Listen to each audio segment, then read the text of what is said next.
Let me tell you a story. Rain tapped against the cafe window as Evelyn Ward sipped her espresso, the steam briefly fogging her glasses. She sat alone, but she was never unwatched. In Berlin, in the business of secrets, no one was ever truly alone. Across the street, parked in a rusted green Volvo, sat a man with a Nikon and nerves like wire. He was good, but Evelyn was better. She placed her cup down, then subtly tapped her fingernail against the saucer. 3 short, 2 long, a Morse code trigger. Somewhere, a device in her coat activated. She stood and left. Moments later, the Volvo's engine burst into flames. 2 days earlier, Langley, Virginia, Evelyn stood before the director's desk. On it was a file with a glass seal embossed on the cover. Operation Mirrorfall, it read. The Russians have something, the director said. A cipher, but it's not digital. It's analog, glass, literal panes. They're storing data in fractured reflections. We can't decode it without the key. And I'm retrieving it? You're retrieving the man who built it, Dr. Anton Virek. He's defecting. Meet him in Berlin. But be warned, someone else wants him too. Evelyn didn't flinch. She never did. Berlin, day of the extraction. Anton Virek looked like a ghost from another time. Wire-rimmed glasses, mismatched socks, and a nervous tic that made him blink twice every 6 seconds. Evelyn timed it. They met in the shadow of a crumbling cathedral. You're late, he muttered. You're lucky I came, she replied. You've brought the cipher key? He clutched a small glass prism in a velvet pouch. It's not just a key. It's me. The reflections, my memories, my eyes. Without me, it's useless. A gunshot split the air. Evelyn tackled Anton just as a sniper round shattered a nearby gargoyle. She rolled, drew her suppressed Glock, and fired toward the flash, a rooftop across the square. Run, she barked. They ducked into the catacombs beneath the city, Anton panted. Who was that? The people who don't want you talking, she said, or breathing. Later that night, safe house, Neukölln, Anton lay asleep on a cot. Evelyn stared at the prism he'd given her. It refracted the room into chaotic fragments, corners and angles that didn't align. That was the point.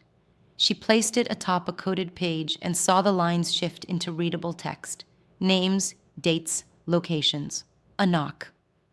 Too gentle to be SWAT, too bold for backup. She peeked through the peephole. A tall man in a trench coat, gray hair, cold eyes. She knew that face.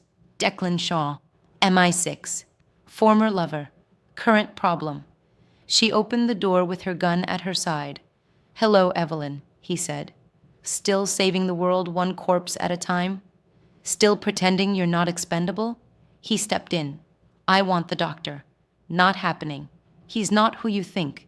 The cipher wasn't built for espionage. It was built for control. Evelyn narrowed her eyes. Explain. Declan tossed a flash drive on the table. It showed experiments. Facial recognition through window reflections. Behavioral predictions using glass feedback. Even altering light patterns to implant thoughts. Mind control, she whispered. Reflections don't just show, they shape. The Russians wanted to test it on diplomats. Make them think they had ideas of their own.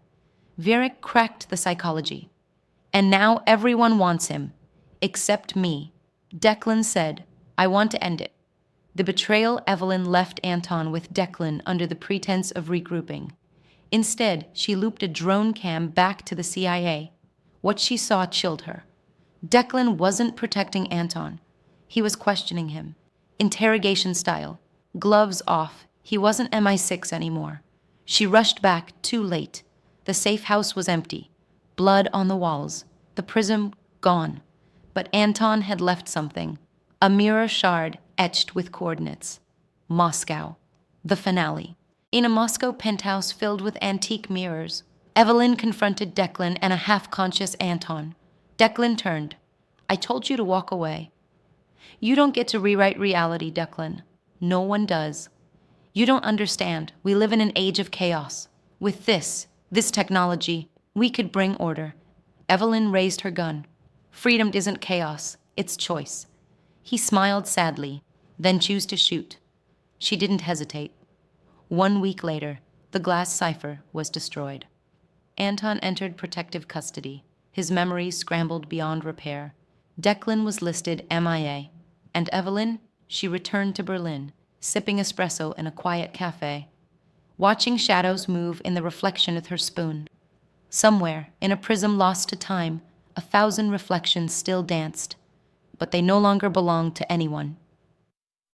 Let me tell you a story. If you want to decide what should happen next, check the description section below. See you!